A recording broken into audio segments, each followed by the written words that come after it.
Originally from South Australia and having worked with the great Bart Cummings and Colin Hayes, Linda Huddy and her husband Graham have a great reputation for rehoming their thoroughbreds off the racetrack. They've joined with outstanding equestrian Gemma Creighton to not only provide a great life for thoroughbreds off the track, but also inspire and teach young riders about taking on the breed. And Shootout wins the derby. Beat Desperado. Great to see these scenes in racing. High Chaparral, that is Juno. second and third. Unbelievable. Go together like 1, 2, 3. Here forever, you and me. Stay together like pen to paper. We're forever. Linda, it's a fantastic show, isn't it? Thoroughbred Sport Horse Association, the National Championships. And it's so wonderful to see you with so many horses representing Peachester Lodge. Oh, we just love it. Chrissy does such a great job. Beautiful facilities and arena here. And it's a highlight of our year. We start picking the horses for next year as soon as we finish this year. Yeah, well, Gemma Creighton, of course, your rider, your principal rider, and of course you have other members of the team, has brought 7 horses down in this incredible semi-trailer. Tell us about what it takes to get the horses to compete around the countryside from Queensland. Well, she, when she first gets them, she assesses them. They don't all jump, they all don't like jumping, so Gem finds that out, and if she wants to not keep them, she'll find a great home for them. And then she'll start them off around Queensland at the smaller ag shows, gets them used to all the rides and things at Pittsworth and Toowoomba Royal, things like that. And then anything that's got a bit of a pop, yeah, she'll gradually, it's like a racehorse, you don't start them off in Group 1, so you start them off slow, build them up and, you know, get to their level. But it's great. It takes probably maybe a year with some of them to get them to jumping maybe up to a metre. You've had a passion for your thoroughbreds for a long time. We see some of the horses competing here with your brand on their shoulder. There's one there by Preferment, who of course you race, and he went to start in New Zealand. It's a real passion, isn't it, for these horses for their whole of life for you? Oh, it's so important too, Caroline, that, I mean, I love it, and it's coming to a property like this, I mean, where else would you want to be on a day like this, here watching your horses? But they've got to have a life. Their racing life is such a small part of their whole life. So they've got to, well, I think it's important for them to have something else to do when they retire. And like I say, they don't all jump. Gemma really helps us out, and she's in show jumping, which is why we're mainly here. But Gemma will sell them on for Venters, Hack, just Pony Club, just to give them another life. And most of them do really well when they're off the track, out of the feed, and you know, they're not all hyper. No, so yeah, and it's great to get them out showcasing what they can do, and just giving owners like me, we can come and watch them and just love it, and you're so proud of them. Jonker, Signore Fox and trekking. Jonker, Signore Fox the inside, flashing. Vega 1, where's he come from? Vega 1's got up and won. And Vega 1, another horse, you know, a huge earner of prize money on the racetrack. And what did you think today watching? I mean, he just missed out on a ribbon today, but he has more competition to go. But so exciting to see how well he jumps, and he's adapted to it perfectly. He's just taken to it like a duck to water, and you can see he must be an intelligent horse, I think, because you can see him looking at everything, taking it all in, not getting upset. He's so calm, and he's just jumping amazing for a horse that, you know, is not long off the, I'm not 100% sure, but not long. No. And did so well on the track and got over, you know, multiple problems. And he's just, yeah, type of horse that just takes it all in and wants to do well, yeah, and seems to love it. So far so good with Vega. To owners that are, you know, wanting to understand a bit more about it, just sort of explain what you feel when you're watching these horses. It's so great. I suppose it's a bit like watching your children. I mean, that's a bit corny, I suppose, but yeah, you're so invested in them when they're racing, and then to see them, you know, coming here, being ridden by, well, most of our riders are quite young girls on, you know, thoroughbreds off the track, doing well. It's just I don't, it's hard to explain. I just love it. Yeah. Because as much as winning Group 1s? I mean, you've Oh, had fair success on the no, racetrack. that might be a bit more exciting. But, you know, as an industry, we need to invest in them off the track as well. If they've given you pleasure and fun on the track, or even if they haven't, you know, they try hard. Some can't run as fast as others.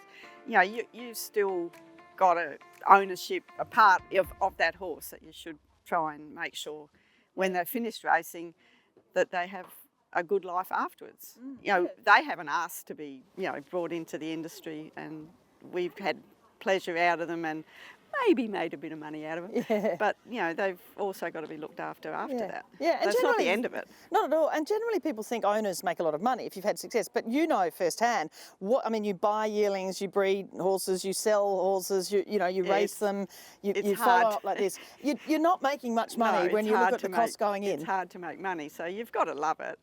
And I guess you love the horse and you love to see them performing anywhere. And it gives the young girls that are riding them, or the young people, they love it too.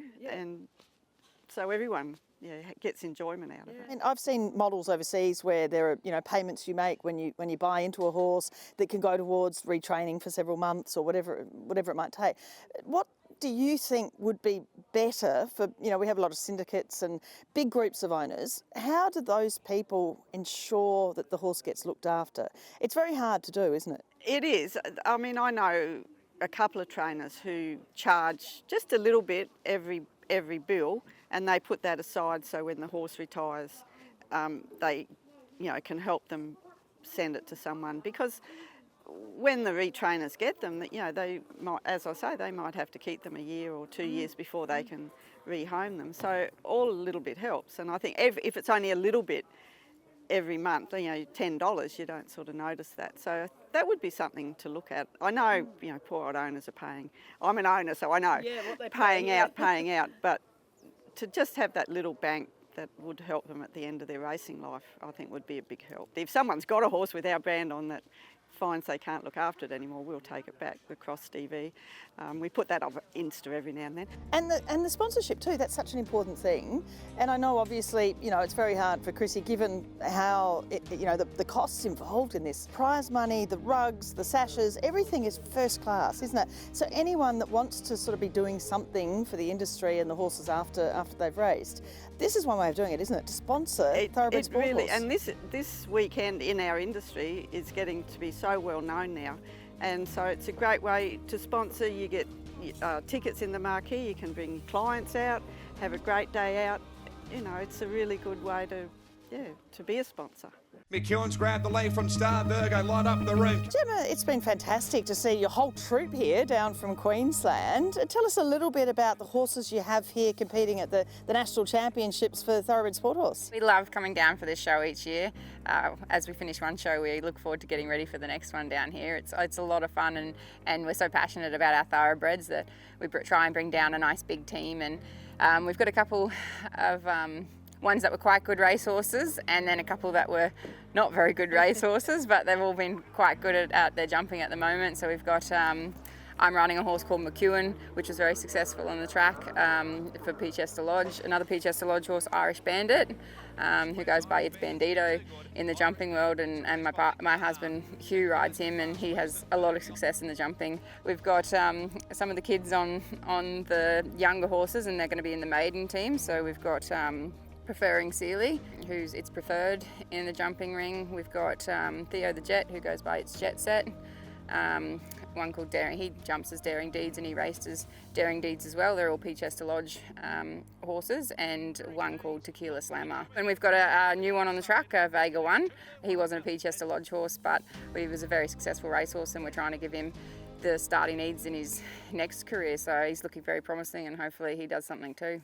Shortening him right up in front of the wall, and it's clear. I grew up around the show competitions and stuff, obviously with the name Creighton as a last name. I've been in the industry a little while, so my father Guy Creighton did a couple of Olympics, and they were both on Thoroughbreds. Mum and Dad started to bring Thoroughbreds in for me off the track, and I started getting them going, and they went on to be my junior horses, my young rider horses, my first Grand Prix horses, my first World Cup horse. I had one that six-barred and a couple that six-barred and puissance very well. One jumped 2 metres for me, which was my personal highest, and yeah, he was one that brought through off the track and stuff. So yeah, we've always had a very, very strong connection to the Thoroughbreds, and then I was lucky enough to meet someone who's just as crazy about the Thoroughbreds as I was. This is Linda Huddy at an event actually. I was on one of the Thoroughbreds and she'd sponsored the highest placing Thoroughbred in the Grand Prix at Caboolture World Cup show, and